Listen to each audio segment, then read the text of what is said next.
네, 안녕하세요. 시사인에서 사회팀장으로 일하고 있는 변진경 기자입니다. 여기 데이터 저널리즘 어워드에서 시상하게 돼서 너무 영광으로 생각하고요. 수상작인 스쿨존 너머라는 기획 프로젝트의 그 보도 사례를 발표드리겠습니다. 제가 구체적으로 보도 내용을 공유 드리기 전에 제가 취재 과정에서 겪었던 에피소드 하나를 좀 말씀드리려고 합니다. 오늘의 이제 주제인 데이터 그리고 데이터 속의 사람에 관한 이야기인데요. 많은 여기 데이터 기반 취재들이 그러하듯이 이런 엑셀 파일들을 갖고 취재에 뛰어듭니다. 저희 취재도 스쿨존 너머, 그러니까 어린이 보행 교통사고에 관한 취재도 역시 이런 엑셀 데이터들을 갖고 이제 현장으로 들어갔는데요. 사실 이 데이터 하나만 갖고 저희가 있었을 때는 조금 막막했습니다. 이걸 이제 수집하느라 좀 애를 먹긴 했지만, 이것만으로 어떤 이야기를 할 수 있을까 사실 좀 막막한 것들이 있었는데요. 예를 들면, 뒤로 가기 안 되네. 네. 네. 보시면, 엑셀 데이터 같은 경우에 이제 교통사고, 어린이 교통사고의 날짜, 요일, 또 시간, 사고 유형, 날씨, 어떤 차가 어떤 운전자가 아이를 쳤고 또 어떤 아이가 어떤 성별의 아이가 다쳤는지 이런 것까지 나와 있지만 이런 것들을 갖고 단순히 그냥 데이터를 어떤 취합한 기사만을 쓸 때 별로 힘이 없다고 좀 느꼈습니다. 일단 현장으로 갔고요. 이제 현장에서 찍은 사진 중에 하나입니다. 아이들이 길 위에서 많이 놀고 있고 차들과 혼재돼서 많이 다니고 있고 그래서 한 출장지였습니다. 거기 가서 거기도 교통사고 다발 지역이었고요. 최근에 교통사고가 많이 일어난 이제 데이터들을 갖고 엑셀 뭉치, 아까 봤던 것 같은 엑셀 뭉치들을 들고 현장에 갔습니다. 가서 길이 어떠한지 보고 거기 주변에 어른들, 상인들하고 이야기를 나누고 거기서 이제 놀고 있는 아이들이 있으면 가서 묻기도 했죠. 여기서 뭐 혹시 사고를 경험하거나 목격하거나 혹은 또 위험했던 순간들이 있었느냐, 어떤 점들이 좀 필요하다고 보느냐 이런 것들을 좀 물어봤는데 실제로 굉장히 신기하게도 제가 취합해서 갔던 데이터 속의 한 아이를 직접 만나는 경험을 했습니다. 엑셀표 안에 있는 아이가 실제로 제가 이제 오프라인 앞에서 제가 만났는데요. 어떤 한 아이가 그러는 거죠. 제 2년 전쯤에 여기 근처에서 사고 났었어요. 정말? 제가 이제 좀 놀래서 물으니까 실제로 2년 전 어느 여름날 어떤 특정한 장소에서 승용차에 부딪혔고 그래서 다쳐서 제 다리에 철심 받고 1년 반 동안 학교 휠체어 타고 다녔었어요. 이런 얘기를 하는 거예요. 그래서 제가 약간은 좀 반가워서, 사실 반가우면 안 되지만 아이가 다친 이야기인데, 왜냐하면 데이터 속의 아이를 만났다고 생각해 좀 반가워서 다가가서 꼬치꼬치 좀 물으니 아이가 조금 대답을 하다가 굉장히 힘들어하는 거예요. 기자님 저 이 이야기 좀 안 하고 싶어요 라고 하는데 제가 뭘 하고 있는 거지 싶어서 이제 일단은 이제 아이한테 이제 미안하다고 하고 이제 돌아서는데 다른 아이가 옆에서 얘기를 하는 거죠. 저 친구 되게 힘들었었어요. 예전에 여기서 사고 났었는데 굉장히 다리가 많이 다쳐서 1년 반 동안 놀지도 못하고 휠체어 타고 또 목발 짚고 엄마가 1년 반 동안 학교를 데려다주고 되게 힘들어 했었어요. 얘기를 하는데 제가 데이터적으로 뭔가 접근했던 것에 대해서 조금 더 깊게 생각을 해봐야겠다는 생각이 들더라고요. 그래서 이게 바로 제가 그 아이를 만났던 사고 장소에 들고 갔던 데이터들이고요. 그래서 노랗게 표시된 곳이 실제 그 아이가 겪은 사고입니다. 7월 1일에 월요일 5시였고요. 맑은 날이었고 60세 남성이 몰 승용차가 7살 그리고 만 7세입니다. 만 7세 남자에게 이제 충격을 가해서 중상을 입었습니다. 근데 여기서 그냥 단순 중상이라고 했을 때 느낌이 오지 않습니다. 이게 4주 이상의 그 병원 치료 요하는 부상이라고 부상이라고 그렇게 얘기는 그렇게 분류상으로 되어 있지만 실제 그 아이가 겪은 삶의 이야기를 우린 상상하기가 쉽지 않은데, 저는 실제 그 데이터 속의 아이의 이야기를 들었기 때문에 그 아이가 겪은 것, 그 아이의 표정, 그 아이의 친구들을 보고서 이 데이터 하나하나를 갖고 상상해 보려고 많이 노력을 했습니다. 그러니까 어떤 장소에서 어떤 날씨에 어떤 부상을 당했는지 그걸 제대로 상상을 해보려면 역시 현장에 가봐야 됐고요. 네. 그래서 이 점 하나하나가 바로 제가 아까 보여드렸던 그런 데이터 하나하나입니다. 이 하나하나가 아이들 하나하나고요. 그 아이들의 사고 하나하나입니다. 이게 아이들의 나이입니다.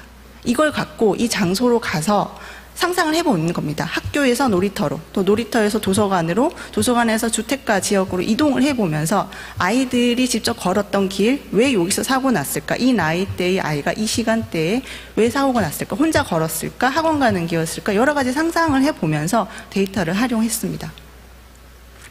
네, 이건 한 광역시, 이런 점들이 이제 모여서 한 광역시의 그 히트맵입니다. 색깔이 짙어질수록 사고 다발인 지역이고요. 이 점 하나하나가 모두 다친 아이들입니다. 혹은 죽은 아이들일 수도 있고요.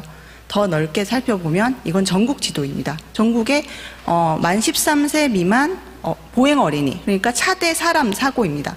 보행 어린이가 길을 걷다가 자동차를 만나서 사망, 중상, 경상, 부상 신고를 당해서 경찰청에 정보가 등록된 경우를 시각화한 것입니다. 그냥 언뜻 보면 굉장히 단순해 보일 수 있어요. 그냥 사람 많은 지역에 그냥 까만 점이 많네. 하지만 저 까만 점 작은 하나하나가 아이들이 겪은 비극이라는 생각을 갖고 기사를 쓰려고 생각을 했습니다. 다시 점 하나로 돌아와 보면요. 이 사고 같은 경우도 초등학교 근처이고 어린이 보호구역입니다. 거기서 사고 다발 지역이죠. 사고가 많습니다. 저 중에 빨간 점이 뭘까요? 밑에 엑셀 데이터 이제 보시면 19년 9월 11일 수요일 오후 5시에 충남 아산시에서 횡단보도를 건너다가, 저 횡단보도는 당시는 신호등이 없는 횡단보도였습니다. 건너다가 맑은 날이었고요. 42세 남성이 몰 화물 소형 트럭입니다. 이 7세 남아를 쳐서 사망했습니다. 아이가. 여러분 모두 이 사고를 알고 있습니다. 이 아이의 이름은 김민식 군입니다. 네, 민식이법의 그 제정을 이끈 민식이 사고의 지도입니다. 결국은 저 하나의 사고가 사실은 제가 이 취재에 뛰어들게 된 계기이기도 한데요. 지금 우리 사회에서 민식이법에 대한 어른들의 시각입니다. 이것은 뭐냐면 모바일 게임인데요. 게임 제목이 스쿨존을 뚫어라, 민식이법은 무서워 라는 게임이고요. 아이들이 갖가지 포즈를 지나가고 게임의 조작자가 자동차가 되어서 그 아이를 피해가는 건데요. 그러니까 아이가 굉장히 위협을 합니다. 길 위에 어린이들이 자동차를 위협하고 자동차가 그것을 피하지 못하고 밟게 되면 게임이 종료되는, 자동차가 찌그러져고 아이들은 킬킬 웃고 있어요. 네, 여기서 길 위의 가해자는 어린이고 피해자가 자동차 혹은 운전자입니다. 지금 우리나라에서 구도가 그렇게 되어 있습니다. 그리고 이제 유튜브 보시면, 유튜브 혹은 포털 뉴스 사이트에서 민식이법이 키워드가 들어간 뉴스는 굉장히 조회수가 높고 인기가 높습니다. 댓글도 굉장히 많이 달리고요. 여기서 그 보행 어린이, 길 위의 어린이를 보는 시각은 그 아이들은 모두 민식이법 놀이를 하는 아이들인 겁니다. 여기서 그리고 영상의 시각은 무엇이냐? 자동차의 시각입니다. 사람의 눈 시각이 아니고요. 자동차에 달린 블랙박스의 기록이 길 위의 아이들을 보는 시각입니다. 그러면서 우리는 모두 이제 아이들을 욕하고 그 부모를 욕하는 거죠. 그런 것들이 몇 년간 이어져 왔고 반성 없이 계속 반복되고 있었습니다. 저는 그것에서 관점을 한번 바꿔야 된다고 생각해서 이 보도를 준비하게 됐는데요. 그래서 저희 그 보도의 기조는 내내 이것이었습니다. 아이들 눈에 블랙박스가 있다면, 아이들 시각에서 이야기해 준 사람은 아무도 없었다. 아이들 교통사고에 대해서 항상 어른의 시각, 운전자의 시각, 차량의 시각으로 이야기했다면, 이제 아이들의 입장에서 아이들의 눈높이, 그리고 아이들이 다니는 길을 직접 걸어보면서 사고를 다시 이야기해보자. 그리고 이것은 이제 서울 디지털 재단이라는 곳에 연구 용역을 실시해서 이제 저희한테 제공해준 영상 중에 하나인데요. 그 실제 초등학교 저학년 아이의 눈에 구글 글래스랑 액션캠 이런 것들을 달아서 길을 걸어보게 했습니다. 그래서 아이가 이제 이런 인도 없는 길을 걸어갈 때 자동차를 만납니다. 이럴 자동차가 툭 튀어나오지만 저 자동차의 블랙박스에 기록된 아이는 일종의 민식이법 놀이를 할 수도 있는 아이인 겁니다. 이렇게 입장을 보았을 때 굉장히 사고를 다르게 볼 수 있다라는 걸 보여주려고 했고요. 그래서 많은 현장들을 갔습니다. 지자체로 치면 한 18곳이고 핫스팟, 그러니까 교통사고 다발 지역으로 치면 한 40군데를 팀원들이 나눠서 실제 현장에 가서 아이들처럼 눈높이를 낮춰서 카메라를 실제 저희 이제 100에서 130cm 아이들의 심장 높이에 맞춰서 촬영을 많이 했고요. 아이들이 걸은 길들을 많이 걸어봤습니다. 그러면서 위험 요소들을 많이 찾아봤고 카테고리들을 이런 곳들로 나눠봤는데요. 결국은 스쿨존이든 아니든 그것이 중요하지 않습니다. 어린이 보호구역 안에서도 아이들은 죽고 밖에서도 죽습니다. 결국은 연속된 길 전체를 안전하게 만드는 것이 우리 기후의 아이들 그리고 모든 보행 약자들 혹은 인간 모두에게 안전한 그런 정책이라는 걸 좀 말씀을 드리고 싶었고요. 또 하나 시간이 좀 부족하긴 한데 제가 좀 강조해서 말씀드리고 싶었던 게 격차 문제입니다. 계층 격차입니다. 보행 안정의 계층 격차, 결국 사적으로 구매하고 부유한 집안만 보행 안전을 누릴 수 있는 지금의 환경. 네, 다시 이제 저희 우리나라 지도를 보면 사고다발 지도를 보면 단순히 아동 인구가 많은 곳, 사람이 많이 사는 곳에 사고가 많이 난다는 단순한 결과가 나오는데요. 상대적 사고 다발지가 필요했습니다. 그래서 저희의 이제 가설은 그런 것이죠. 가난한 지역은 아동 인구 수에 비례해서 사고율이 높지 않을까. 사실 이제 심증으로 많이들 알고 있는 것들인데 이것을 데이터로 분석을 해봤는데요. 가설이 맞다면 이것은 반비례 그래프로 나올 것이다. 이렇게 약간은 기대했지만 사실 실제 나올까 이렇게 고민하면서 했는데 약간 섬뜩하게도 실제로 나왔습니다. 네, 서울 경기 지역이 가장 뚜렷하게 나왔는데요. 오른쪽 하단 그러니까 부유한 지역, 이른바 이제 부자들이 사는 지역이라고 알려진 곳에서는 인구당 사고 건수가 낮게 나타납니다. 반대의 경우는 인구당 사고 건수가 높게 나타나고요. 결국은 근데 이런 데이터 하나를 갖고 데이터 자체만 저희가 만약에 보도를 한다면 사람들은 단순하게 반응합니다. 잘 사는 지역이 안전하구나. 못 사는 지역은 아이를 안전하게 키울 곳이 못 되는구나. 어서 돈을 벌어서 잘 사는 곳으로 가자. 저는 이런 결과를 원치 않는 거고요. 모든 곳에서 아이들이 안전하게 되기 위해서는 결국은 안전한 곳, 그 부유한 지역이 갖고 있는 안전 요소 그리고 그렇지 못한 지역이 갖고 있는 위험 요소들을 발견하고 그걸 보도하려고 많이 노력을 했고 그것을 위해서는 다시 현장으로 갔어야 했습니다. 결국은 저는 이제 감히 이런 말씀을 좀 드리고 싶은데 데이터는 아무것도 아닙니다. 네, 하고 싶은 이야기가 없으면 데이터는 힘이 없습니다. 하지만 그 자체만으로는 아무것도 아닐 수 있지만요. 하고 싶은 이야기를 만나면 데이터는 강력해집니다. 다시 지도로 돌아와서 점으로 와보면요. 이것도 한 지방의 사고다발 지역입니다. 학초등학교 근처가 있고 근처에 주택가가 많고 여기는 이제 인도가 없는 이면도로가 많아서 최근에 사고가 굉장히 많았습니다. 주황색이 중상사고입니다. 근데 제가 이 지역을 관찰하면서 아침 등굣길을 관찰하면서 굉장히 좀 흥미로운 장면을 발견을 했어요. 네, 아이들이 특이한 길로 가는 거죠. 한 건물 사이 쪽길 같은 데로 애들이 많이 가는 겁니다. 이상하다. 이게 지도를 확대해 보면 저 건물이 되게 이상하게 생겼죠. 저기 주황색 동그라미 친 지역을 보면 건물이 둘로 쪼개져 있고 저 사이를 지나서 왼쪽에 있는 학교로 많이 아이들이 지나가는데요.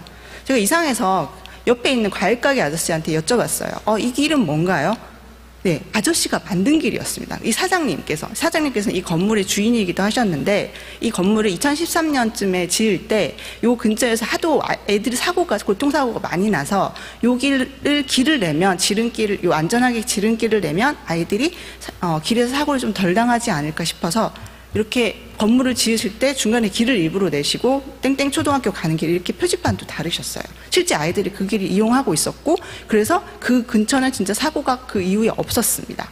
아저씨한테 왜 그러셨냐 하니까 사실은 고민을 많이 했다고 해요.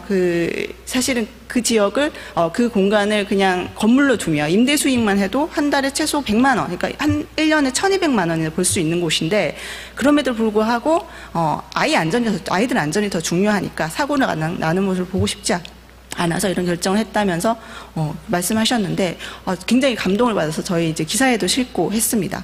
근데 이 아저씨께서는 그 이후 사실은 이게 이렇게 한지는 오래되셨는데 막상 동네 분들이 잘 몰라주셔서 좀 섭섭해하고 계셨는데 제가 우연히 발견을 해서 굉장히 흐뭇해하셨고요. 이후에 아마 KBS, MBC 아침 방송에도 이 사례가 소개돼서 보도된 걸로 알고 있습니다. 이렇게 훈훈한 에피소드를 일단 마쳤는데요. 예, 저희 보도는 일단 저희 이제 지면 매체지만 이런 그 인터랙티브 웹페이지로 좀 구성을 해서 독자들에게 많이 확산을 시켰고요. 네. 그리고 또 영상도 찍었습니다. 그 드론 영상 많이 띄웠고요. 전국 각지를 돌으면서 한을 위해서 많이 또 영상을 찍고 또 360도 VR로도 구성을 했습니다.